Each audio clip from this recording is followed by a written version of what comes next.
আসসালামু আলাইকুম। আপনাদের জন্য নিয়ে আসলাম ফুলকপি রান্নার রেসিপি। ফুলকপি খেতে খুবই স্বাদ লাগে। আমি কড়াইতে পেঁয়াজ কুচি তেল দিয়ে ভালোভাবে নেড়ে নিচ্ছি। ফুলকপি রান্না করা সহজ, কিন্তু সবাই তা পারে না। আমি বরাবর ফুলকপিটা খুব ভালোভাবে রান্না করে থাকি। আমি প্রথমে লবণ, তারপর হলুদের গুঁড়ো,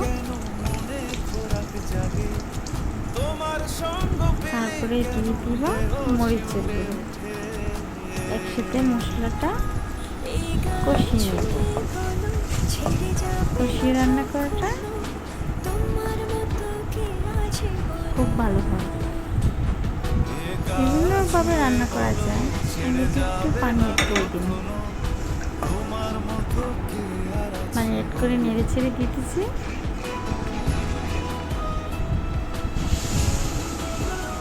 দেখেন তেলটা বের হয়ে গেছে, কালারটা খুব সুন্দর আসছে। আমি ফুলকপি কেটে ধুয়ে নিয়েছি, ভালোভাবে পরিষ্কার করে নিয়েছি। এখন আমি ফুলকপিগুলো এই মশলার মাধ্যমে দিয়ে দিব। কষানো মশলার সাথে দিয়ে দিলাম ফুলকপি।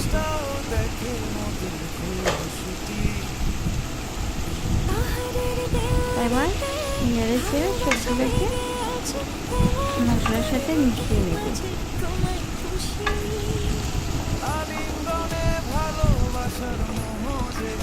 ফুলকপিটা খুবই আলতো হাতে খুব সুন্দরভাবে যত্ন সহকারে রান্না করলে খেতে অনেকটা টেস্টি হয়। যাতে ফুলটা ভেঙে না যায় আর ফুলটা সিদ্ধ হয় সেভাবে রান্না করতে হবে। আমি অল্প একটু ঝোল দিয়ে ভালোভাবে কষিয়ে নিচ্ছি ফুলকপিটাকে।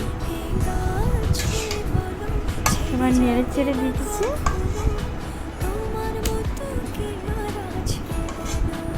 ভালোভাবে নেড়ে চেড়ে দিয়েছি।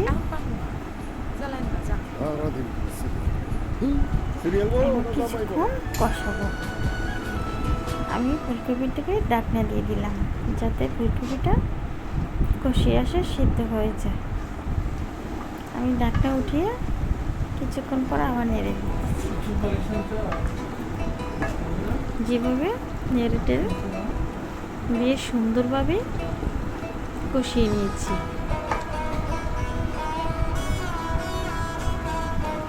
এবার আমি টমেটো অ্যাড করে দিব। টমেটো কাঁচামরিচ অ্যাড করে দিলাম। টমেটো কাঁচামরিচ দিলে ফুলকপিটা টেস্টটা আরও ভালো আসে। তারপর আবার ঢাকনা দিয়ে দিব।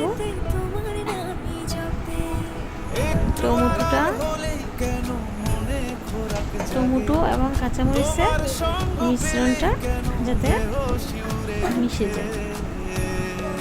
এবার নেড়ে ছেড়ে দিচ্ছি। টমেটো কাঁচামরিচটা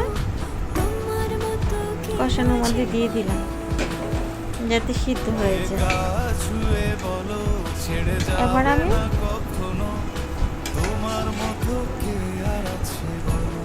এতে মাছ দিয়ে দিচ্ছি।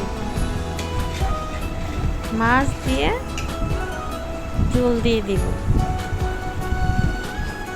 আমি মাছের মাথা এবং কারি দিয়ে ফুলকপিটা আজকে রান্না করতেছি। মাছ দিয়ে রান্না করে ফুলকপিটা খুব ভালো আসে, খেতে অনেকটা টেস্টি হয়ে থাকে। এবার আমি ঝোল দিয়ে দিচ্ছি পরিমাণ মতো।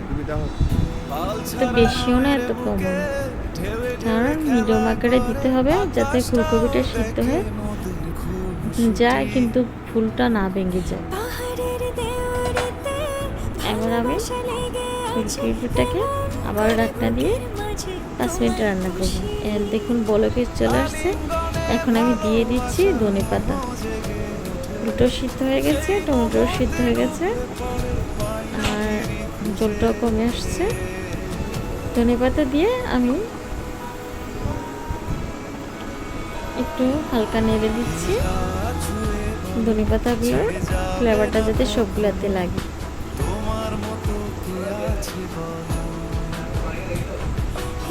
এভাবে ফুলকপি রান্না করে খেয়ে দেখবেন, অনেক স্বাদ লাগে।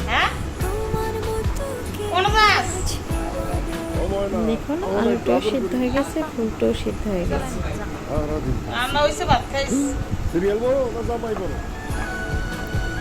ঝোলটা ঘনত্ব আকার ধারণ করে নিয়েছে আর আমার ফুলকপি রান্না কমপ্লিট হয়ে গেছে। টমেটোও দেখেন কেমন সিদ্ধ হয়ে জলের সাথে হালকা মিশে গেছে।